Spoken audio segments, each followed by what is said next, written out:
அஸ்ஸலாமு அலைக்கும் வரஹ்மத்துல்லாஹி வபரகாத்துஹு. தினமும் ஒரு ஹதீஸ்.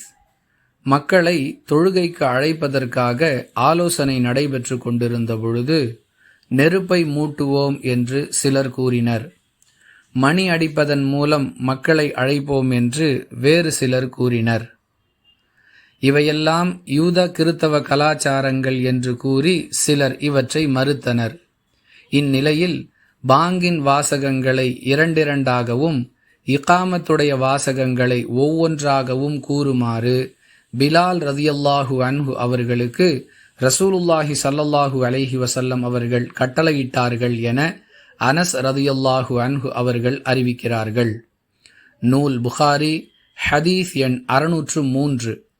அன்பிற்குரிய அல்லாஹுவின் நல்லடியார்களே, மக்களை தொழுகைக்கு அழைப்பதற்காக பல கருத்துகள் சொல்லப்பட்ட நிலையில் இப்படித்தான் மக்களை அழைக்க வேண்டும் என்பதை அல்லாஹ் தன்னுடைய தூதர் ரசூலுல்லாஹி ஸல்லல்லாஹு அலைஹி வஸல்லம் அவர்கள் மூலமாக நமக்கு கற்றுக் கொடுத்தான்.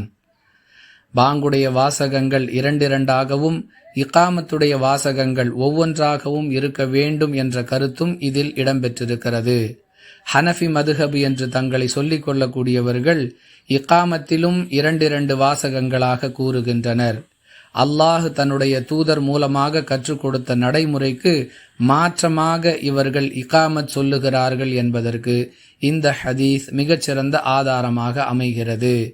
தொழுகைக்கு எப்படி மக்களை அழைக்க வேண்டும் என்பதையும் அதில் இடம்பெற வேண்டிய வாசகங்கள் என்னென்ன என்பதையும் அல்லாஹ் தன்னுடைய தூதர் மூலம் நமக்கு கற்றுக் கொடுத்து விட்டான். புரிந்து நடந்து கொள்வோம். வாஹிரு தஅவானா அனில் ஹம்துலில்லாஹி ரப்பில் ஆலமீன். அஸ்ஸலாமு அலைக்கும் வரஹ்மத்துல்லாஹி வபரகாத்துஹு.